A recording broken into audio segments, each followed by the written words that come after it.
if life is predestined, then what's the point of free will? If you've ever thought about this or questioned the same thing I just mentioned, be sure to watch this video until the end to learn more.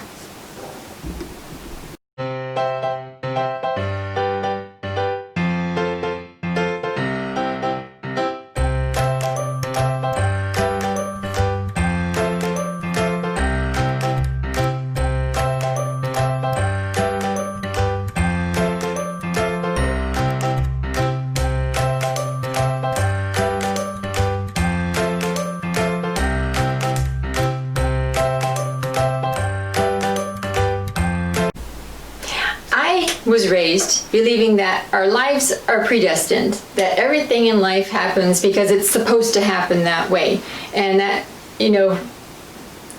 that's pretty much how it goes. But I was also taught that we have free will, and I wondered, well, how could we have free will if everything in our life is already predestined, everything is already planned out according to what God wants and God wills for us? And how do I know what it is that's already planned out for me? And why can't I make up my mind? Isn't that the free will part? So these were questions that I had growing up about predestined life and free will. Those are a lot of questions, huh? Yes.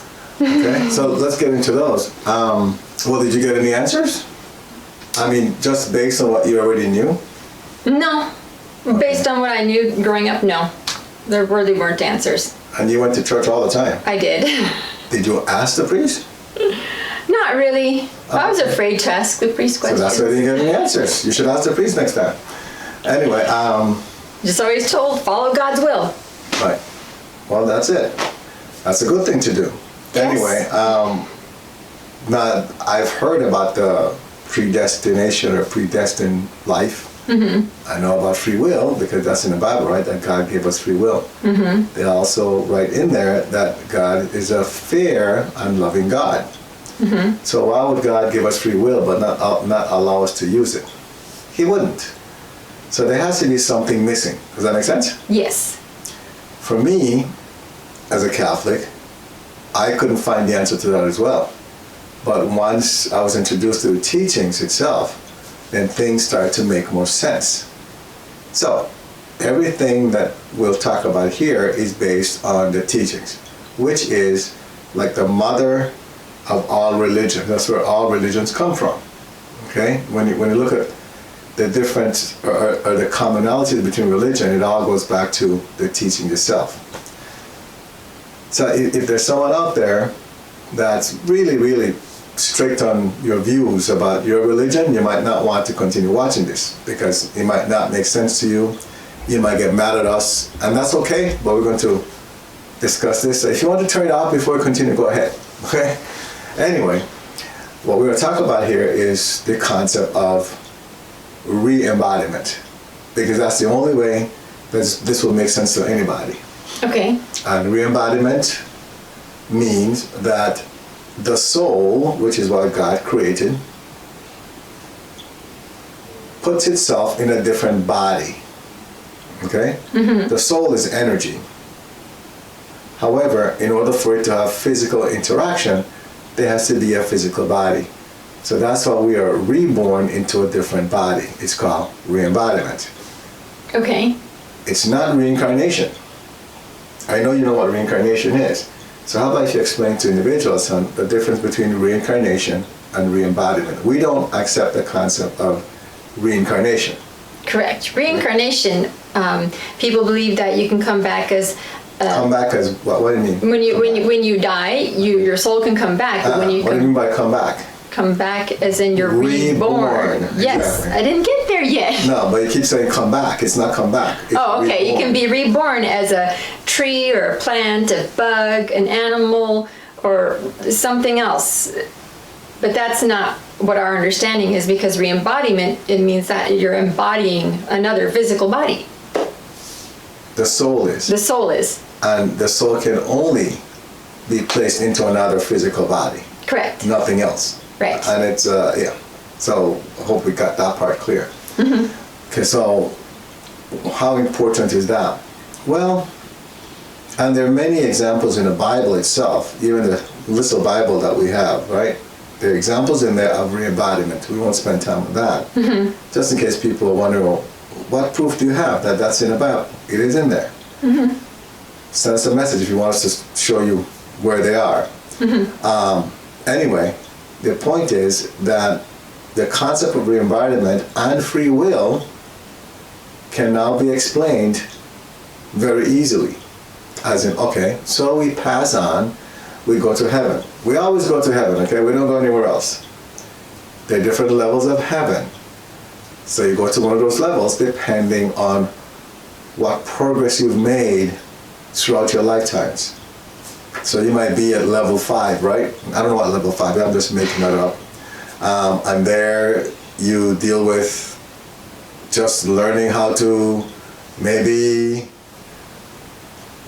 follow instructions because you don't follow instructions properly. I don't know, just to make up something. So okay. Then so once you pass on, you go back to level 5, right? Okay. Heaven, but you go to heaven is the point.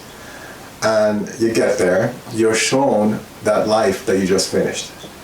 And you say, okay, in the Bible they talk about judgment day, right? Right. Well, that's what judgment day is. It's not that you're being judged and then you go to heaven or you know where. You're shown, you're not really being judged. You're shown the decisions that you made and what your decisions led to. Okay. Okay, based on the choices that you made.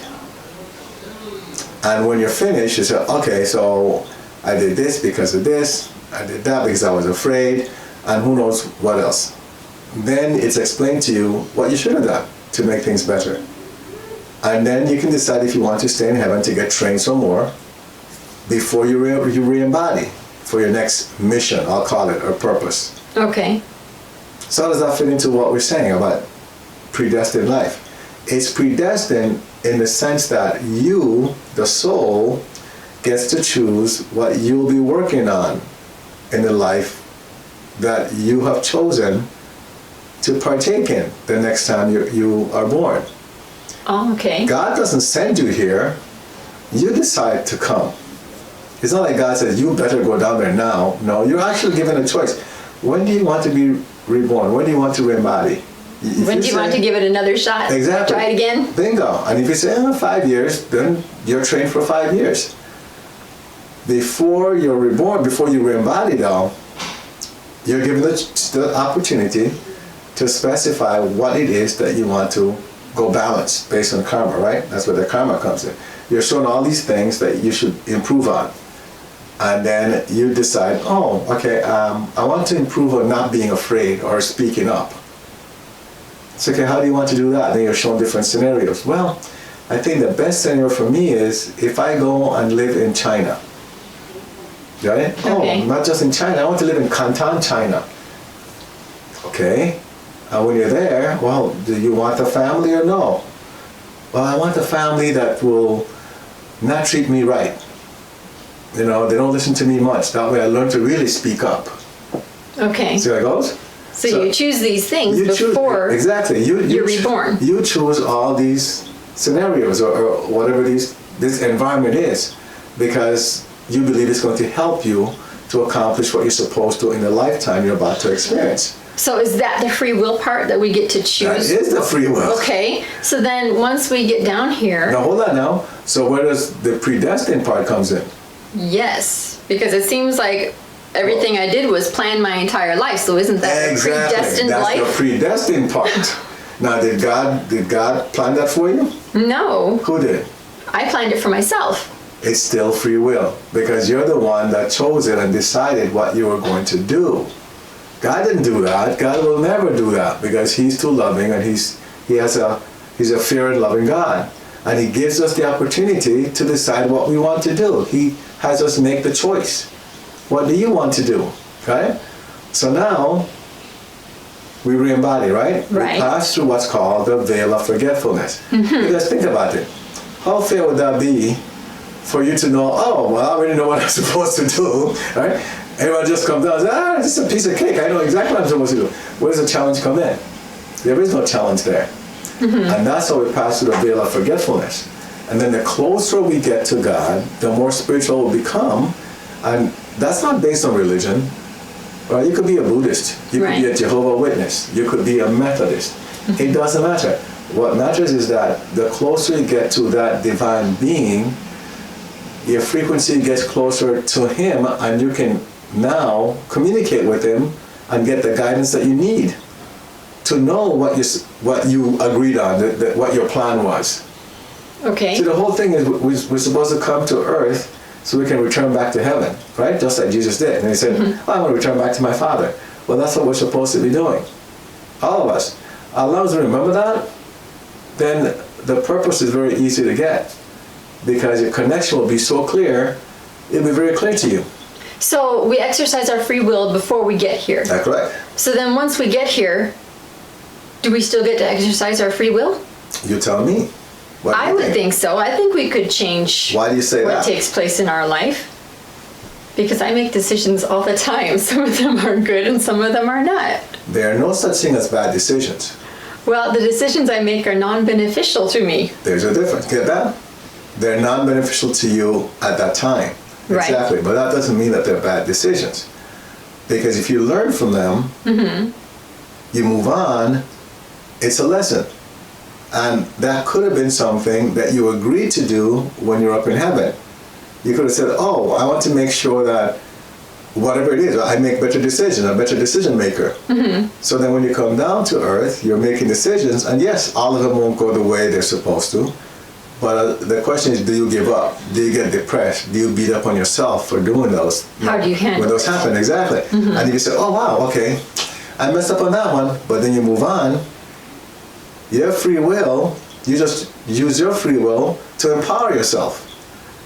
The person that decides to put themselves down and now become afraid now to make decisions because they're afraid to make mistakes, they just use their free will to put themselves down and to get themselves depressed. Okay. So now their life becomes more miserable. But that's from the choice that they've made. While you, on the other hand, you're in the exact same situation, but you decided, okay, you know what? I learned a lot from this. This was good for me. Now let's move on. See, you got empowered, and you look forward to making another decision. You're not afraid to make the next one. It's still Okay. free will, but it's a free will in a way to empower you to grow. Now, Okay. everything we do with God, does God want us to be depressed? No. So you know that if you're feeling something negative, then immediately you know that you are not on a path to your purpose. You're not on the path to your destiny. You asked earlier, how do I know if I'm on the right path? How do you think you'd know? Because I will be in a positive place. Exactly. I won't be putting myself down. I'll be picking myself up and empowering myself and moving forward. Always looking for the next way to do something bigger and better. Now, does that mean that you won't get discouraged or maybe you No. won't put yourself down a little bit? No, I'm sure that will happen along the Exactly, way. right? But how long will it part of the last? journey. It probably won't last as long as I keep that mindset of, you know what, this is a journey. Let's deal with this and move on. You understand now? Yes. So you have the free will. Yes, it's predestined in the sense that you planned the whole thing before you came to earth. And that's the part that we don't remember. And that's why we think that God is forcing us to do something. No, you were given the choice and you said, this is what, you actually came up with this big plan.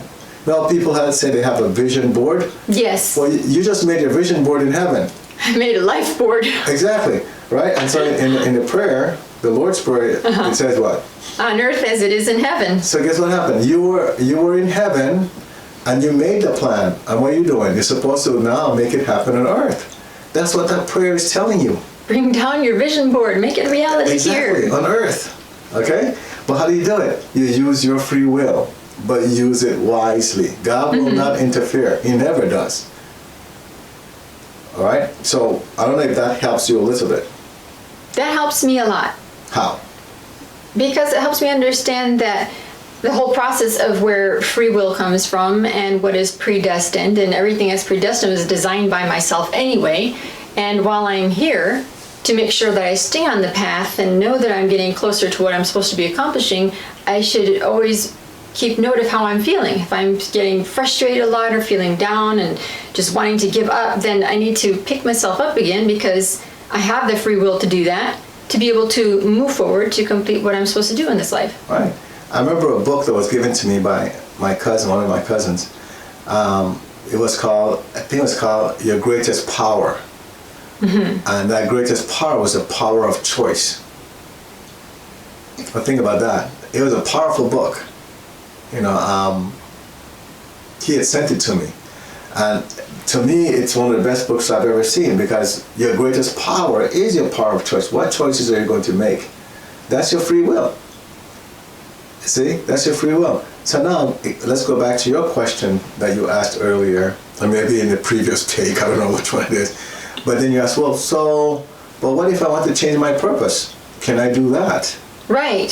So let's say you said, well, like you were going to be a nun, right? Right. You were. Let's say I was going to be a nun. You were just. Your thing was, I want to be a nun. I was set. I'm going to go be a nun. Right. And now you're not a nun. Instead, you're my lovely, wonderful wife. That's right. You're my nun. How about that? Okay. I hope Jesus finds that funny. Let me know if it's I'm in trouble. Right, so here's the thing. But how do you know that you're supposed to be a nun? Well, now you know you weren't supposed to be a nun. Right. Right? So you know right. your purpose. I was told. You were told. Mm-hmm. But you really just thought that you were going to be a nun. Right. But think about it. You tried different things and it didn't work. Right? Right. But let's say now that you were supposed to be a nun and then you say, well, I don't want to be a nun any longer. So what does that mean? Are you allowed to do that? Of course you're allowed to do that. I designed my own plan. Right. So I can change it. You can change it. Now here's the thing though. When you get back to heaven, you pass on, right? You get back to heaven and now you go in front of the board. Right? As the judgment board. It's not a judgment board, right? But I know. It's called a karmic board. But you go in front of the karmic board or the judgment board. It's your judgment day, right? As they say. And one of the questions that will come up, it will just come up and say, well, you had said that you were going down there to be a nun. Why did you change your mind? And then you need to explain that. But you don't get punished for it. You understand? It's not like you get punished because you changed something. But now, if I changed it, does that mean I created karma? Or did I balance more karma with my new path? You didn't. It depends. If you did good things, then of course you're creating dharma, you're creating good energy, right? Right. So you could be creating good energy even though you change your purpose. So could I have accomplished something else by... No, but here's the thing. But the reason why you chose to be a nun was because you had karma tied to that. Oh. So if you chose not to be a nun in that lifetime that you had said you were going to be a nun, that karma is still there to balance. That's all that happens. Oh. Get it? So somewhere along the line, you have to balance that karma one way or the other. Maybe you made the statement, well, the way I want to balance this karma is by being a nun. It's the quick and easiest way. Okay? And maybe that's what you saw. But then once you got here, then you and I got married. We saw we've been together many lifetimes, right? But we got married. Maybe you're still balancing that karma. It's just a different way. And maybe being a nun was a shortcut way. Now being with me is a long way. Instead of being on the jet, you're like on a bicycle, right? Well. But you're still balancing the karma. Okay. So as you can see, you can make that change. Just know that by making the change, it does affect what you accomplish. Okay. It's like changing careers. Right? If you want to be a doctor one moment, you decide to be an auto mechanic the next moment. Exactly. Okay. Right? So one, you can make more money than the other one. You know, you work as hard, and they both are long hours. Right. But I think one makes more money than the other one, right? Depending on how much work you put in, I guess. Okay. So you'll be like that. I think that's a good analogy. I think so. I got it. Does that answer that question? Yes, that answers the question. All right. So what do we tell the folks now? Predestiny and free will. Is it a waste of time to have free will? Is it even worth it? Yes, it's worth it. Why is that? We have free will all the time because we determine what happens to us from the spiritual to when you're physical back to the spiritual again. So this whole concept of life being predestined, what is that about? Is it really predestined? Yes, it is predestined because we've chosen what we want to do, but it's not predestined in the thought process that you can't prevent things from happening or you can't stop it. So you know, you can change it. You can always change it. Exactly. People feel powerless, right? Right, they do. They have no choice. This is what's going to happen. Indeed. And what you just said is, no, you can actually change it. You have that power to do that. Indeed. I hope everybody gets that message. Me too. Remember to subscribe and like this video. Join the Facebook group 190 Vision to connect with others on the same journey. Get help by visiting our website 190vision.com. Support the 190 Vision mission by clicking on the donate button, which is at the bottom of each page of our website.